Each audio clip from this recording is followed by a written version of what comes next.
हम भी कभी कभी नारे लगाते हैं, सब कुछ करते हैं जो दुनिया की नज़र में अच्छा होता है, लेकिन वो नहीं करते जो हमें करना चाहिए। इस पाम संडे पे आप भी डालियां लहराएंगे, ये भी डालियां लहरा रहे थे। कुछ चर्चेस कभी कभी गधे का एहतमाम भी करते हैं, इन्होंने भी किया। कुछ लोग उन डालियों पे फूल लगाते हैं जो अपनी अकीदत का और ज़्यादा इजहार है। तो आपकी अकीदत, आपकी मोहब्बत, आपके जज्बात, आपका सब कुछ दुरुस्त है, लेकिन ये सब कुछ करना काफ़ी नहीं है।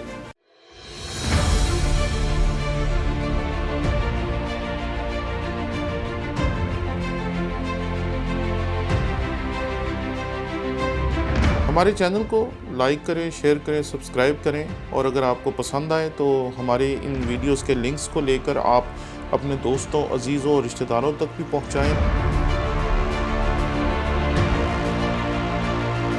ताकि उन लोगों तक भी खुदा उनका कलाम पहुंचाने में आप हमारे साथी हो सकें जो शायद हमारे चैनल को भी नहीं देखते या मुझे नहीं जानते, और शायद उन्होंने आज तक हमारे चैनल को देखा नहीं है, ताकि वो भी हमारे चैनल को लाइक करें, शेयर करें, सब्सक्राइब करें, ताकि वो भी खुदा उनके कलाम को सीखने के इस सिलसिले में शरीक हो सकें। शुक्रिया।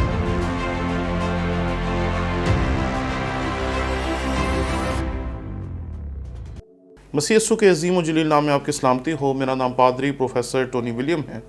पाम संडे आप मनाने को हैं, और आज से 2000 साल पहले जब ये वाक़या रूनुमा हुआ तो उस दिन बहुत से छोटे छोटे वाक़यात थे जो इस वाक़े के साथ जुड़े हुए हैं।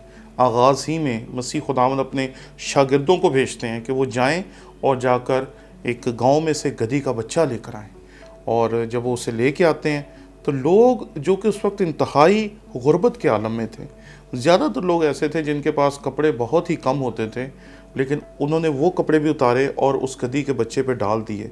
कुछ लोगों ने अपने कपड़े मसीह खुदावंद के रास्ते में बिछा दिए, और मसीह खुदावंद इस शाहाना अंदाज में जब दाखिल होते हैं यरूशलेम में तो लोग नारे लगा रहे हैं, इब्ने दाऊद को होशना, मुबारक है वो जो खुदावंद के नाम से आता है, आलम बाला पर होशना। लोगों ने डालियां तोड़ लीं और डालियां लेकर झूमते हुए, गाते हुए और खुदावंद यीशु मसीह के नारे लगाते हुए वो यरूशलेम में दाखिल हुए। इस सारे मंज़र को जब मसीह खुदावंद के मुखालिफीन ने देखा, काहिनों ने देखा, फ़कीहों ने देखा, तो उन्होंने कहा कि इनको खामोश करवा, इनको चुप करवा। क्या तुझे नहीं लगता कि ये बहुत ज़्यादा ज़ोर ज़ोर से चिल्ला रहे हैं? क्योंकि उन्हें ये कबूल नहीं था कि मसीह खुदावंद को वो इब्ने दाऊद कहें और इब्ने दाऊद को होशना कहें। उनके लिए ये जो जुमला था काबिल कबूल नहीं था, इसलिए वो उनको चुप करवाना चाहते थे। और इस मौके पे मसीह खुदावंद ने एक जुमला बोला। आज भी जब कोई सबूत मिलता है हमें जो मसीहियत की सच्चाई को या किताब मुक़द्दस की तारीख को साबित करता है, तो हम ये कहते हैं कि पत्थर चिल्ला उठे। और मसीह खुदावंद ने भी यही कहा था कि अगर ये खामोश हो जाएंगे तो पत्थर चिल्ला उठेंगे। ये सब कुछ रूनुमा हुआ। मसीह खुदावंद ने उसके बाद वहाँ पर जो मनी चेंजर्स थे, जो पैसे बदलने के लिए बैठे थे, जो सराफे का काम करने के लिए वहाँ बैठे थे, उनके तख्ते उलट दिए और सब कुछ किया। और उसके बाद जब आप लूका की इंजील को देखेंगे तो यहाँ पर खुदावंद के कलाम में एक आयत लिखी है जो आज हमारा मौजू होगी। इस आयत में खुदावंद के कलाम में लिखा है, लूका का इंजीली बयान उसका 19वां बाब और उसकी 41वीं आयत। जब नज़दीक आकर शहर को देखा तो उस पर रोया और कहा, काश के तू अपने इसी दिन में सलामती की बातें जानता, मगर अब वो तेरी आँख से छुप गई हैं। मसीह खुदावंद सब चीज़ों को पसंद करता है। वो गधी को लेकर आते हैं, उसके ऊपर कपड़े बिछाते हैं, वो डालियाँ तोड़ते हैं, वो डालियाँ लहराते हैं, वो बड़े बड़े नारे लगाते हैं, वो बड़े खूबसूरत अंदाज में मसीह खुदावंद की तारीफ़ करते हैं। मसीह खुदावंद सब कुछ पसंद करता है, लेकिन वो रोता क्यों है? वो आंसू क्यों बहा रहा है? ये आंसू बहाना जो है ये लम्हा फ़िक्रिया है। हम कभी कभी खुदा को खुश करने के लिए वो तमाम काम करते हैं जो हमारी नज़र में दुरुस्त होते हैं, लेकिन वो काम नहीं करते जो उसकी नज़र में दुरुस्त होता है। बनी इसराइल के ये तमाम लोग बड़े जोश जज्बे के साथ, बड़े, अगर मैं कहूँ कि जज्बाती अंदाज में सब काम कर रहे थे, तो ये गलत ना होगा। लेकिन वो उस बात को भूल गए थे जो हकीकी बात थी, कि जिसे वो देख रहे थे, जिसके लिए वो नारे लगा रहे थे, जिसको वो अपने बादशाह के तौर पर लेके जा रहे थे यरूशलेम में, जिसके लिए उनकी तवक्को थी कि ये जब यरूशलेम में दाखिल होगा तो रोम को तबाह बर्बाद कर देगा और यहाँ पर अपना तख्त कायम करेगा, उसको उन्होंने पहचाना ही नहीं था। वो गधे पे सवार था, इसलिए सलामती का पैगाम लेकर आया था। और ये सलामती का पैगाम लाने वाला वही था जिसके बारे में यसाया ने कहा था, सलामती का शहजादा।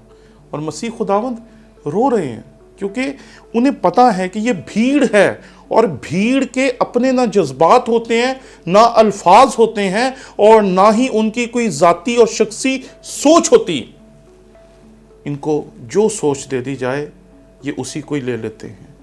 इसी भीड़ को आप जानते हैं कि कुछ देर बाद जब ये कहा गया कि इसे सलीब दो, तो यही भीड़ वहाँ पर कहती है इसे सलीब दो, इसे सलीब दो, इसे सलीब दो।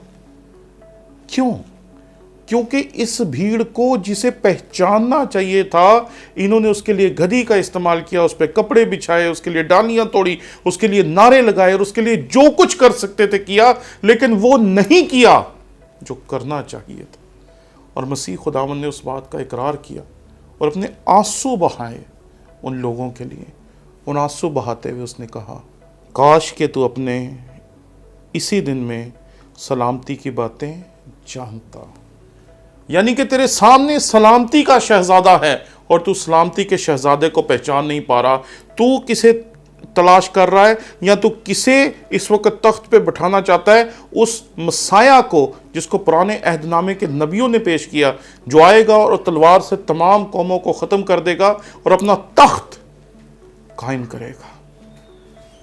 इस मुकाम पर इस हकीकत को समझना बहुत ज़रूरी है कि हम भी कभी कभी नारे लगाते हैं, सब कुछ करते हैं जो दुनिया की नज़र में अच्छा होता है, लेकिन वो नहीं करते जो हमें करना चाहिए। इस पाम संडे पे आप भी डालियां लहराएंगे, ये भी डालियां लहरा रहे थे। कुछ चर्चेस कभी कभी गधे का एहतमाम भी करते हैं, इन्होंने भी किया। कुछ लोग उन डालियों पे फूल लगाते हैं जो अपनी अकीदत का और ज़्यादा इजहार है। तो आपकी अकीदत, आपकी मोहब्बत, आपके जज्बात, आपका सब कुछ दुरुस्त है, लेकिन ये सब कुछ करना काफ़ी नहीं है। काफ़ी क्या है? मसीह खुदावंद को जानना कि उसका हमारी ज़िंदगी से कोई ताल्लुक़ है या नहीं है।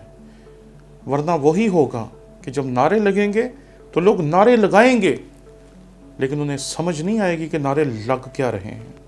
इन्हें पता भी नहीं था चला कि जिसको ये कह रहे थे इब्ने दाऊद को होशना, मुबारक है वो जो खुदावंद के नाम से आता है, आल में बाला पर होशना, उसी के लिए ये कह रहे थे इसे सलीब दो, इसे सलीब दो, इसे सलीब दो। इस पाम संडे को संजीदगी के साथ गुजारें, इस पे नारे लगाएं, डालियां लहराएं, सब कुछ करें, लेकिन ज़रा सोचें कि क्या हमारी हालत इन यहूदियों की तरह तो नहीं, जिन्हें पता ही नहीं है, जिनके जज्बात ही नहीं है, जिनके जहन में ही नहीं है कि वो कर क्या रहे हैं। क्योंकि मसीह खुदावंद जो है उसका ताल्लुक़ इस दुनिया के साथ तो जो है सो है, उसका ताल्लुक़ दरअसल आपके साथ है, और बिलखसूस आपकी रूह के साथ है। क्योंकि खुदावंद ने दुनिया से ऐसी मोहब्बत रखी कि उसने अपना इकलौता बेटा बख्श दिया, ताकि जो कोई उस पर ईमान लाए, उसके गिर्द घूमे फिरे, नाचे गाए, ये नहीं लिखा, जो कोई उस पर ईमान लाए हलाक ना हो बल्कि हमेशा की ज़िंदगी पाए। खुदा करे कि अगर आपने आज तक हमेशा की ज़िंदगी हासिल नहीं की, तो इस पाम संडे पे खुदावंद यीशु मसीह आपको ये तजर्बा अता करे। आमीन।